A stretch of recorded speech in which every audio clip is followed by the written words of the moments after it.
Hello everybody, Luke Hodge here. Today I'm going to show you how to upgrade a radio in a caravan. They're all generally the same. Today we're doing it on this Lunar Quasar.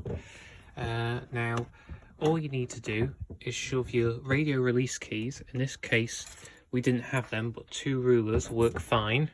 Down, if you can see on the edge there, there's this little indentation, and those rulers run down the sides and open the locking. So example, our new radio with the cage, it's basically pushing these little tabs out, and then once you've done that, you can pull the front off your radio. There's generally a little thing which will release the front. So for example, there you go, old screen away, and then all you need to do is just pull the unit away. For example, there we go. Now I'm just going to disconnect the connections and show you what to do next. With the radio now unplugged, we've now got the aerial. This is the aerial feed.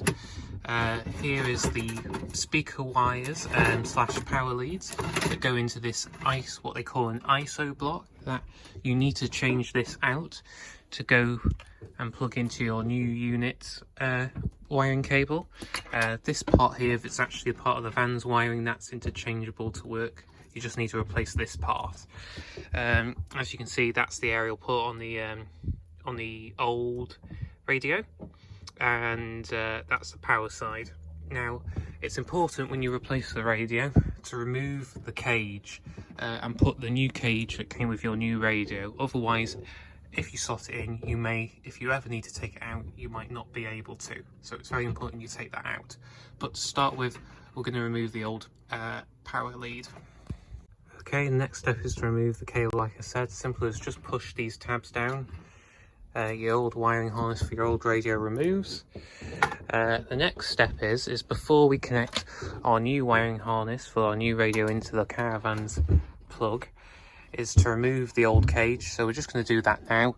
As you can see, those little tabs there are pushed in that hold this cage in. You need to get a little small flathead screwdriver or something to pull these little things back, and then that will let you remove this cage, and that is the next step. Okay, with the old cage removed, that can now go with your old radio with all the rest. So now we can focus on our new unit.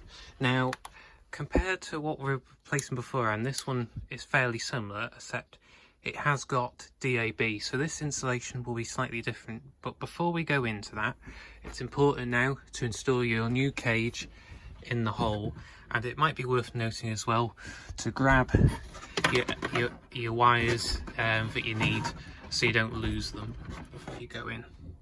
So I'll just get the cage in and bring these wires through, and I'll show you what to do. Okay, the new cage is in. Basically, when you slot it in, the same as kind of like how the old one was, is basically just poke in loads of these little tabs here.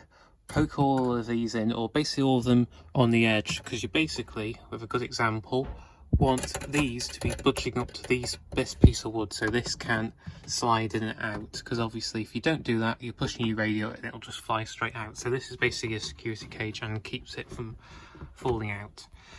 So basically the next step is to pull your power cables through in your aerial.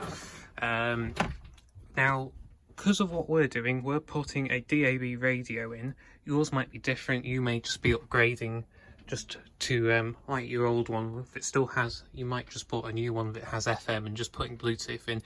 In that case, it's just the opposite of removal, near enough.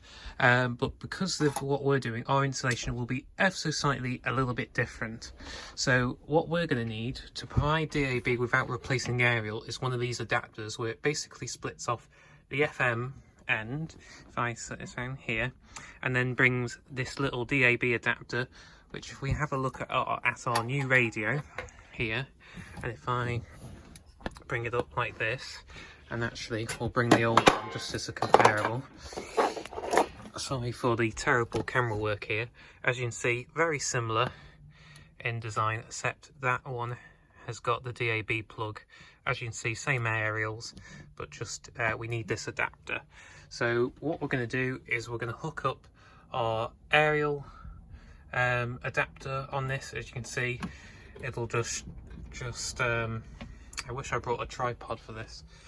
If I can angle it correctly to the point where you can still see it. God, come on. There we go. We can just plug in this adapter here like this. Make sure it's pushed all the way in so it's nice and tight like that. As you can see, sorry for the terrible camera work, that's our adapter in. We're then just going to plug in the power lead. Oh, and get that. Okay, sorry for that little interruption, but basically hook up your adapter, plug in your little ISO thing. They can only go in one way. If I compare the old one, you see how they've got different notches and different sizes. They basically will only, one connector will only go in one way. You can't mess it up. But basically, because of my camera skills, I'm going to hook this up. And before you push it in the wallway, we're going to test it. So I'll come back when I've just plugged this in, and I'm just going to slot it in. It's just important, just in the odd chance something doesn't work, don't push it in all the way. Hook it up, but don't push it in all the way until you know it works. But I'll come back once I've hooked this up. So we're all powered up. I've just plugged in the unit and turned the master switch on. It obviously powers this. Because it's DAB, it's just updating the list for new stations. And we'll come back once it's there. Oh, there you go, it's working. Okay, so I've pushed the radio in, I've checked that it works. It picks up hundreds of DAB stations and all that. So basically, that is how to install a DAB or just any upgraded radio, or if you want to change it, that's how you put a radio in or swap a radio out, whichever you want to call it. Really easy to do. It's probably took me less than 10 minutes to do. Really easy to do. Just have some basic hand tools and you'll be away. And as you can tell,